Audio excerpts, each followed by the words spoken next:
Assalamualaikum warahmatullahi wabarakatuh. Halo, selamat pagi anak-anak. Bagaimana kabarnya hari ini? Semoga kita selalu dalam keadaan sehat walafiat ya. Perkenalkan, nama Ibu Gina Fauzia Hazimah. Hari ini kita akan belajar mengenai bencana alam tsunami.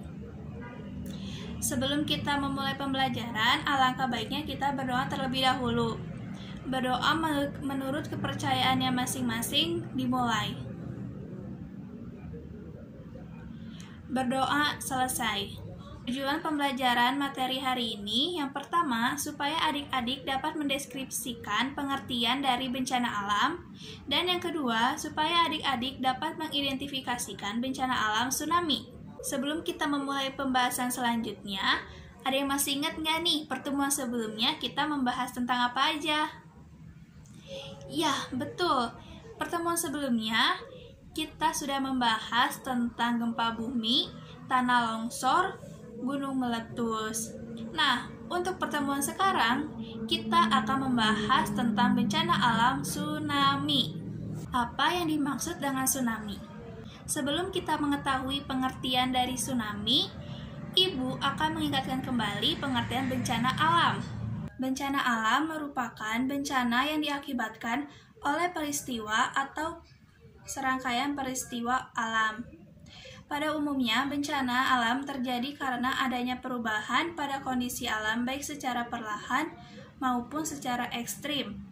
Selain itu juga, penyebab bencana alam itu dapat terjadi karena ada faktor campur tangan manusia yang tidak bertanggung jawab. Tsunami merupakan salah satu jenis bencana alam yang berkaitan dengan gelombang lautan.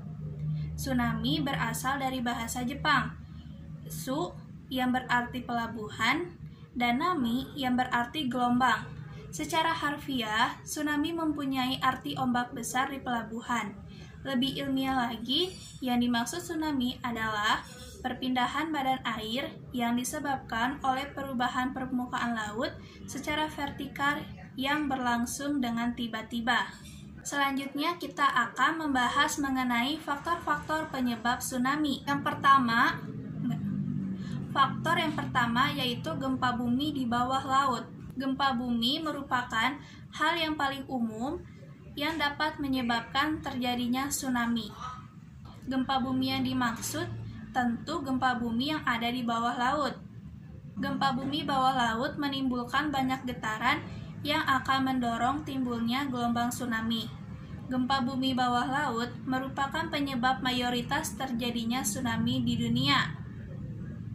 Hampir 90% kejadian tsunami di dunia ini disebabkan oleh gempa bumi yang terjadi di bawah laut. Gempa bumi yang terjadi di bawah laut ini merupakan jenis gempa bumi tektonik yang timbul akibat adanya pertemuan atau tuburukan lempeng tektonik.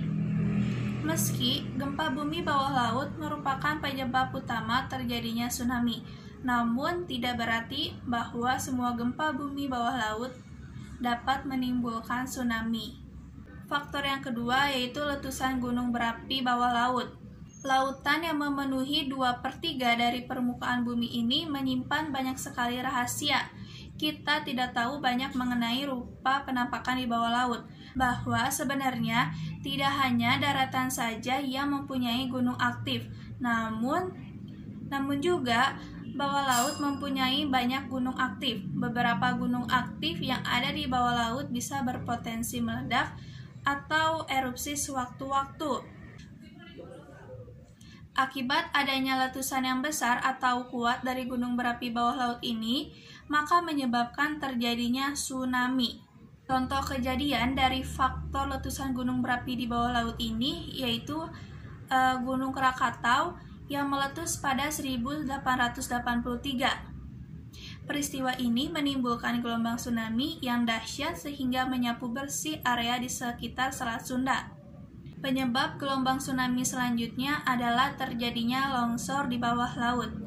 Tsunami yang disebabkan karena adanya longsor di bawah laut dinamakan tsunami submarine landslide. Penyebab tsunami selanjutnya yaitu adanya hantaman meteor atau benda langit. Benda langit yang jatuh ini tentu saja benda langit yang berukuran besar. Selanjutnya, dampak bencana tsunami. Bencana alam merupakan peristiwa yang kejadiannya sungguh sangat tidak diharapkan dan tidak dirindukan ya pastinya. Bagaimana tidak? Bencana alam hanya akan membawa dampak buruk seperti kehilangan, kemiskinan, kelaparan, dan kesedihan. Adapun jenis bencana alam yang sangat tidak diinginkan kedatangannya oleh manusia seperti halnya bencana tsunami ini. Seperti jenis bencana alam lainnya, bencana tsunami juga menimbulkan banyak sekali dampak kerugian. Dampak yang pertama yaitu terjadi kerusakan di mana-mana. Kerusakan yang dimaksud adalah kerusakan fisik, baik bangunan dan non-bangunan. Bisa dilihat contohnya di sini ya teman-teman. Gelombang besar yang timbul karena tsunami ini dapat menyapu area daratan, baik daerah pantai maupun daerah-daerah di sekitarnya. Kerusakan yang terjadi ini adalah di daerah yang terkena sapuan ombak. Gelombang ombak yang berkekuatan tinggi ini dalam sekejap bisa meluluh lantakkan bangunan, menyapu pasir atau tanah, merusak perkebunan, persawahan, masyarakat, merusak tambak dan ladang perikanan, dan lain sebagainya. Kerusakan yang terjadi ini akan menimbulkan banyak kerugian, terutama kerugian berupa material. Dampak yang kedua yaitu lahan pertanian dan perikanan rusak. Gelombang tsunami yang dahsyat juga dapat menyebabkan lahan pertanian dan perikanan rusak. Gelombang tsunami dengan kekuatan yang besar mampu menyapu bersih apa saja yang ada di daratan. Jangankan tanaman yang ada di sawah, bahkan bangunan pun banyak sekali yang roboh. Selain itu, ikan-ikan yang ditanam di kolam perikanan juga akan tersapu oleh air dari gelombang tsunami tersebut.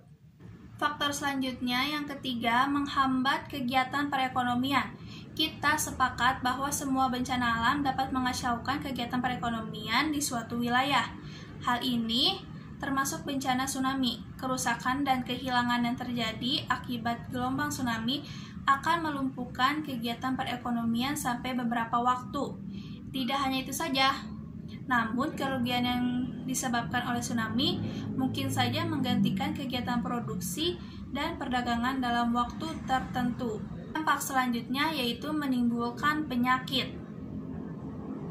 Ketika gelombang laut yang tinggi meluluh lantakkan daratan, maka yang akan kita temukan adalah benda-benda kotor, tanah yang berlumpur, dan sebagainya.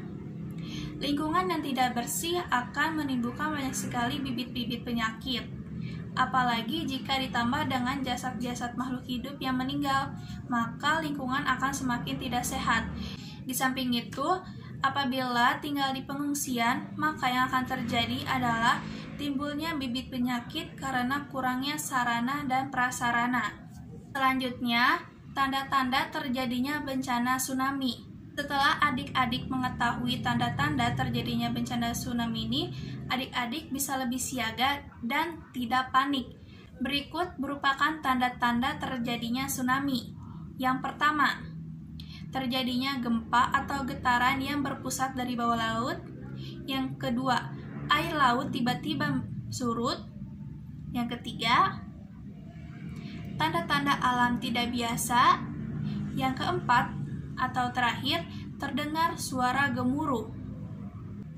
Nah, tadilah beberapa tanda-tanda akan terjadinya tsunami. Namun, seiring dengan perkembangan zaman dan teknologi, maka diciptakan suatu alat yang dapat digunakan untuk mendeteksi terjadinya tsunami. Dengan demikian, kita dapat memperoleh informasi yang lebih akurat. Segitu dulu ya pembahasan materi yang dapat Ibu sampaikan. Sebelum Ibu menutup pertemuan hari ini, Ibu akan memberikan beberapa soal untuk dijadikan kuis. Disimak baik-baik pertanyaannya ya. Pertanyaan pertama, sebutkan definisi tsunami berasal dari bahasa Jepang. Pertanyaan yang kedua, sebutkan beberapa faktor yang menyebabkan tsunami. Adik-adik bisa menyebutkan 3 faktor penyebab tsunami. Pertanyaan yang terakhir, apa saja tanda-tanda terjadinya bencana tsunami? Mudah bukan soal kuisnya? Adik-adik bisa menuliskan jawabannya di kolom komentar ataupun di buku catatan adik-adik ya. Oke, kesimpulan materi pertemuan hari ini yaitu tsunami adalah perpindahan badan air yang disebabkan oleh perubahan permukaan laut secara vertikal yang berlangsung dengan tiba-tiba. Bencana tsunami ini menyebabkan banyak kerusakan, baik itu non-bangunan atau bangunan. Juga bencana tsunami ini memakan banyak korban jiwa. Segitu dulu pembahasan yang dapat Ibu sampaikan hari ini. Semoga apa yang telah disampaikan hari ini dapat bermanfaat bagi adik-adik semua ya. Terima kasih atas perhatian adik-adik semua. Sampai jumpa di pertemuan selanjutnya ya. Wassalamualaikum warahmatullahi wabarakatuh. Dadah.